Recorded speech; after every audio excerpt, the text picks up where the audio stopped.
आ गया देश का सबसे बड़ा सोनालिका हेवी ड्यूटी धमाका रिटर्न्स। बेस्ट ट्रैक्टर, बेस्ट उपहार, बेस्ट कीमतें, ये मौका छूट ना जाए।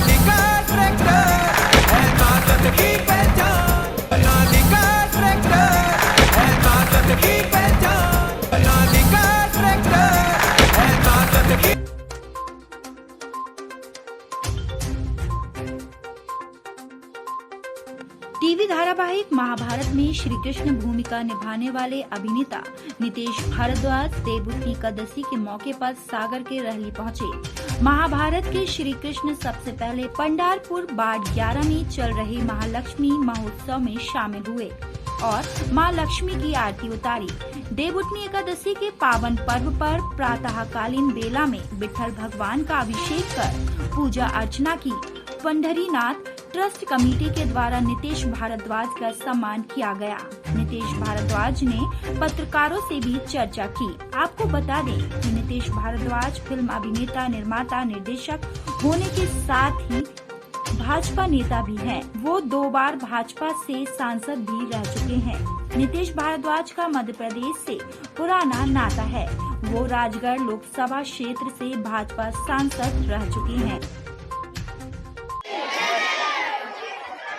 मैंने विष्णु पुराण में विष्णु की भूमिका तो निभाई, लेकिन पंढरपुर के विठ्ठल भगवान की एक प्रतिकृति, एक वैसा ही अद्भुत मंदिर यहाँ है। ये मेरे दाऊ बलराम है ना, डॉक्टर जानदार साहब, उन्होंने बताया।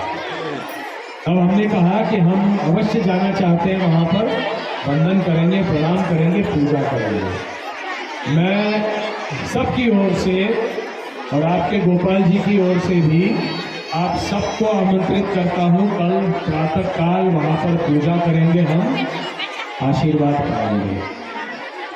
ये मेरा परम सौभाग्य है कि आपके इस गांव कहूँ, गांव नहीं कहूँ, नहीं शहर तो शहर है, शहर तहसील है, तहसील का वार्ड है पंडल। आप लोग शहर बनना चाहते हो, मत बनिए। गांव में जो आनंद है ना, परिवार की तरह सारे रहते हैं। हम तो शहर में पले बड़े, जन्म भी वही हुआ और हम लोग भागते रहते हैं गांव की ओर, क्योंकि शहर में आनंद नहीं है, किसी के पास समय नहीं है। गांव में सबके पास समय है, एक दूसरे के लिए, एक दूसरे की चिंता है, प्रेम है। शहर में नहीं, आप शहर मत बनिए। तो आपके इस गांव में आकर बहुत प्रसन्नता मिली, बहुत बहुत धन्यवाद। मैं तो अचंभित हूँ कि 30 वर्षों के बाद भी महाभारत की इतनी लोकप्रियता है और मेरे प्रति इतना प्रेम और आदर। मैं थोड़ा सा अचंभित हूँ, गदगद भी हूँ। बहुत ही ये अपेक्षित नहीं था, लेकिन मैं गदगद भी हूँ और कृतज्ञ भी हूँ जनता का कि उनका प्रेम मिला। अध्यात्म देखिए, जीवन में प्रत्येक व्यक्ति के जीवन में उतार चढ़ाव आते ही हैं, उसी का नाम जीवन है ना। किसी भगवान ने ये नहीं कहा है कि जीवन में सिर्फ गुलाब के पंखुड़ियों के ऊपर आपको चलना पड़ेगा। कांटे भी होंगे, कंकर भी होंगे, पगडंडी भी होगी।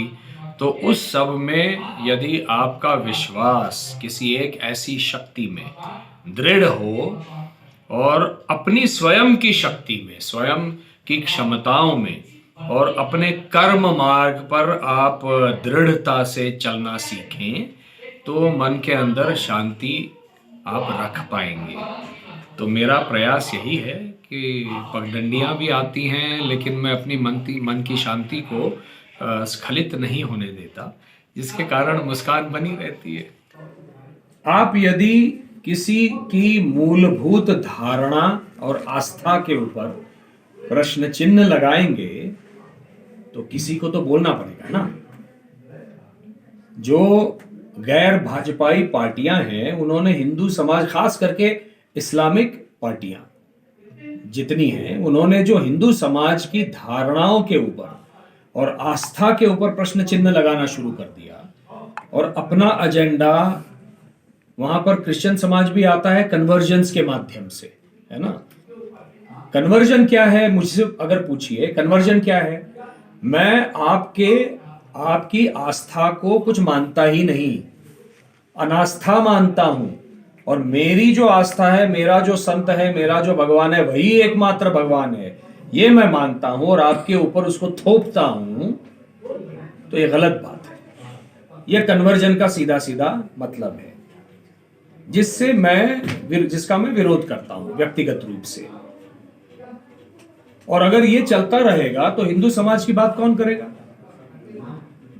कई सारे संत हैं वो करते हैं, लेकिन साथ में राजनीतिक मंच जो है, जिसको राजनीति को हम पॉलिटिक्स को फाउंटेन हेड ऑफ पावर कहते हैं, पावर जो है वो वहीं से शुरू होती है और बहुत बड़े तरीके से शुरू होती है।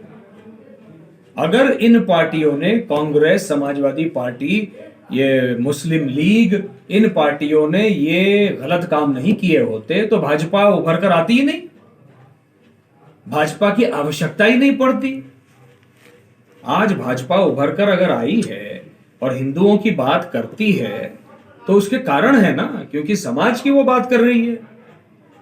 ये लोग गलत काम करना बंद कर दें, भाजपा की दुकान ही बंद हो जाएगी।